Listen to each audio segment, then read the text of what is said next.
I sat on my bed, helplessly crying and praying for direction. My marriage was falling apart. I was falling apart. I was so fearful and doubtful to make a decision because I was afraid of what people will say about me after this divorce is done.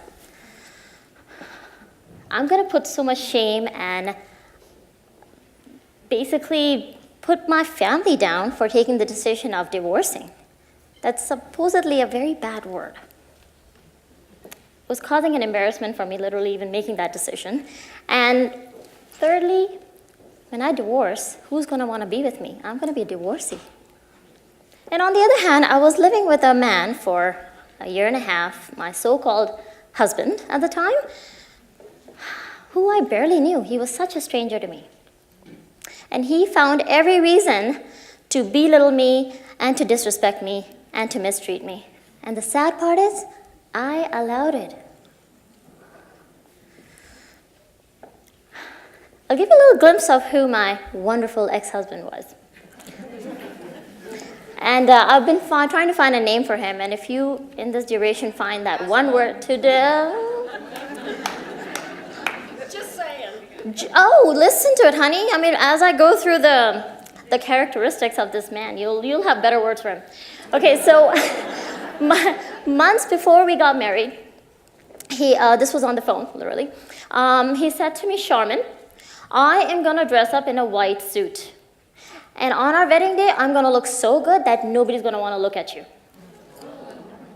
Oh, there's more to come. This is nothing. We would obviously fight and argue a lot. And because of that, heat of the moment, you end up saying things you don't mean to. And they're kind of mean. So usually after my fights, I would always go up to him and be like, hey, listen, I apologize. I'm so sorry. I didn't mean to say that.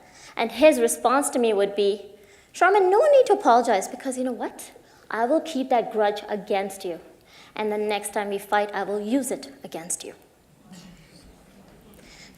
At one point, I remember telling him, you're stressing me out a lot. And he said, I'm stressing you out? You just wait till we have kids. They're going to make your life even more miserable. Thank God I have no kids with him. Because of his attitude, I would always confront him about, listen, you need to get your act together. This is wrong. And he would tell me, I'm the man. You don't tell me what to do. Do you have a better word for him now? I'm still trying to describe this man. It's just completely out of my mind here. But you know what? Now that I think about it, that night when I sat there making a decision, it was so difficult for me, I get mad at myself. That decision really wasn't that difficult. I was complicating it by thinking about others more than myself. I get mad at myself because, Shar, this person is treating you so bad. It's a toxic marriage. It's sucking the life out of you. How is it so difficult to make the decision of just letting him go? That's me now. But the Sharmine back in the time was not confident and was not clear. And the root of the problem was that for 29 years of my life, I could not make my own decisions. I always depended on other people to validate my decisions for me or make it for me. It was just easy for me that way. I didn't have to do all the thinking or the hard work. And as a result, when it came down to choosing my husband, it was no different. The extended family came up to my parents and said, hey, this is a nice guy, will be a good match for Sharmine. They asked me, I said yes. Arranged marriages in East Indian culture is common. I didn't have any reason to question that. I wasn't forced into it by any means. This was normal. I said yes. Because I never thought that I could make my decisions better than anybody else. I felt everybody else knows more than me or better than me. Lack of confidence right there. And to make things worse is this was a long-distance match. He was in UK, and I was here in Canada. Phone was the only means of communication. We barely knew each other. I got married to a stranger, the biggest gamble of my life. The night when I was sitting there praying for direction, thank goodness I found direction.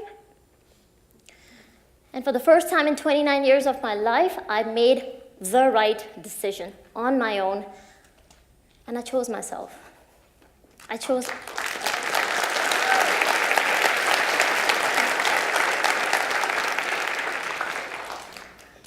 my happiness, and I chose my well-being over anything or anyone else in this life. And the next day, of course, we separated, followed by a divorce the following year. That was the most devastating part of my life. It was almost easier to live with that toxic man than to live with the after effects of my decision, especially because I initiated that. I felt so shitty. So shitty. For months, literally, I was crying. It was in the most depressed stage of my life. I was like, did I do something wrong? I'm still doubting it, literally. Jeez. And the biggest fear at that time for me was Sharmine had no identity. I realized that, and that was very scary. Because again, I was the kind of person whose happiness depended on others more than her own happiness that comes from within. When I got married to this man, I planned this whole thing. I planned to live with this man, have a happy married life, have kids, have a job, average, doesn't matter, and just live happily ever after from there. I didn't have big dreams or goals. I didn't even know what that meant.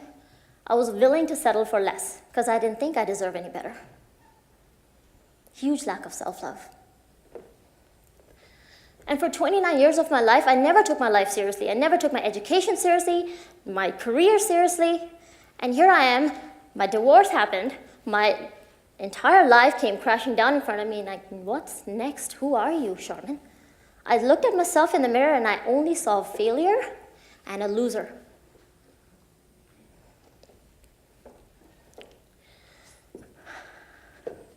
This was literally universe's way of teaching me a lesson. I firmly believe that. You know why? Because divorce was certainly a big failure of my life, but before that, I've had many other failures and disappointments. They were there to teach me a lesson. I was just too stubborn to learn it. And then I had to hit the rock bottom. I had to get my act together. I was destined to do bigger, better things in life, and I just wasn't paying attention. I kept wasting my life away. And universe finally had to tell me, by doing this, girl, get out there, get your act together. You need to wake up. Enough is enough.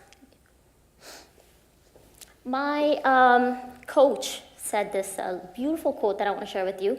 His name is Abe Brown.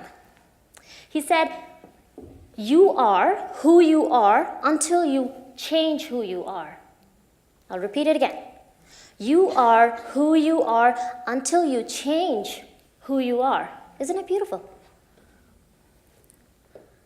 I had to make that choice.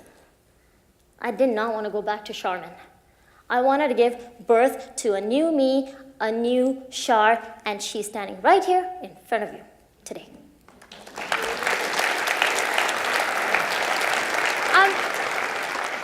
I'm in no way and in no means perfect.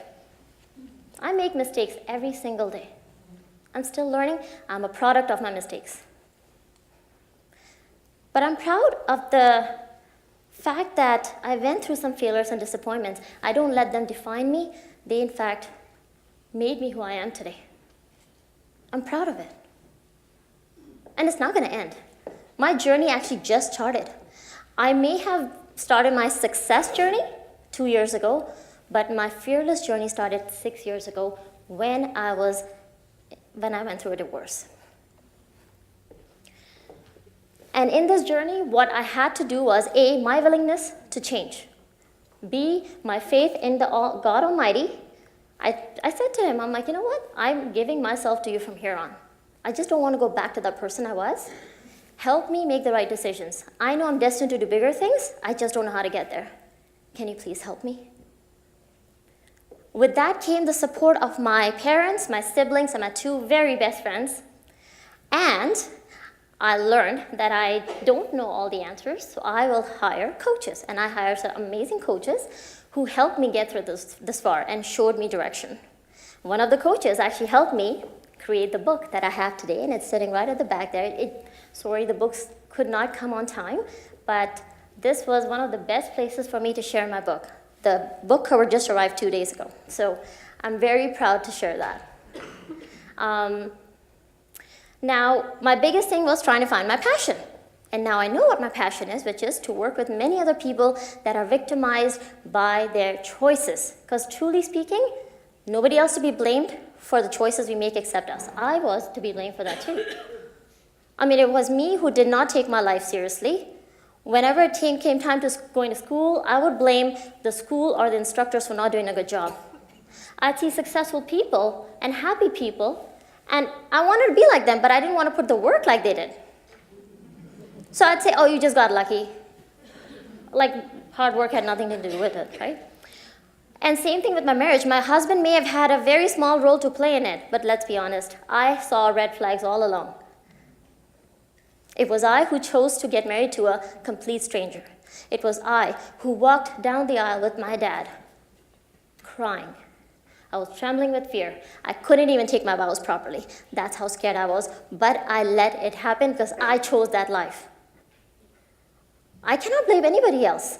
I may have played the victim card at that time, but right now, when I think about it, I was the victim of my own choices. I allowed him to treat me bad, and then I blamed it on him that because of you, I was depressed. I gained weight. I had high blood pressure. Why did I choose to be in this, first of all? Right? The thing is, with my passion, I want to help many people out there that do feel that they're victimized by others, but really, it's the choices you make. That's all it comes down to. I also wanted to be very happy in my life, fulfilled. And the one thing that always makes me happy is public speaking, doing exactly what I'm doing right now. And so I joined Toastmasters. They helped me a lot in learning and growing. I started my YouTube channel, as you heard, Chit Chat with Shar. That's where I learned how to be more vulnerable. I wasn't taught to be that way. I was always taught to show your strength, to show that you're very strong, always. It doesn't work that way. All I can think about at this point is when you make the choice to change, only then your circumstances will change, or else nothing's going to happen. Now, if you decide to live the victim life, your choice. If you decide to rise above your circumstances and take charge of your life, again, your choice. Who's going to have to live with the consequences of that? You. I'd say choose wisely. Please don't hide behind the excuse of, this is not the right time, I've done it. Because it's never going to be a right time for anything. Anytime there's time to take action, you will make some kind of an excuse. Who can agree with me on that one?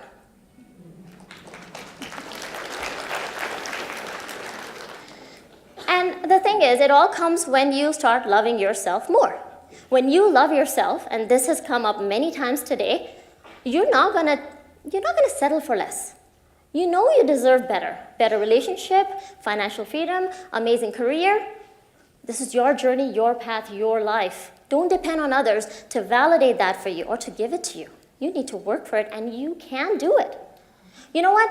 Charla is doing an amazing job, so thank you, Charla, for creating all this. And when you showed those slides where those girls who are, they wish they had our lives. We have the freedom, we have everything possible around us to make things happen, yet we take it for granted. I know I did. What's your excuse? I'm sure if those girls got an opportunity to do what we can do here today, they'll do wonders. That's where the attitude of gratitude comes into play. And today, if you can take away anything from this talk of mine, just take this one thought. Ask yourself, what exactly are you doing to live a life that is fulfilled and purposeful? And if you're not doing anything about it, what exactly are you waiting for? Someone's validation? You don't need it. You know that, right? I just want to end with a short little poem from Anita Poems, and it's called Struggles in Life. And it goes like this. Struggles in life may be many, losing everything, not having a penny. Sometimes our hearts will be empty and alone. Anxiety takes over, depression prone. We learn to deal with our emotional scars, forgive others, and reach for the stars. What about anger and frustration? Well, adversity helps us to fight with the temptations. Sometimes in our lives, we struggle and suffer. Those experiences make us much tougher. Struggles teach us what words cannot say. They help make us the individuals we are today. You, everybody in this room is fearless, is amazing, is a victor. Don't let anybody take that down for you guys. A happy Fearless Women's Day to all of you. Thank you very much.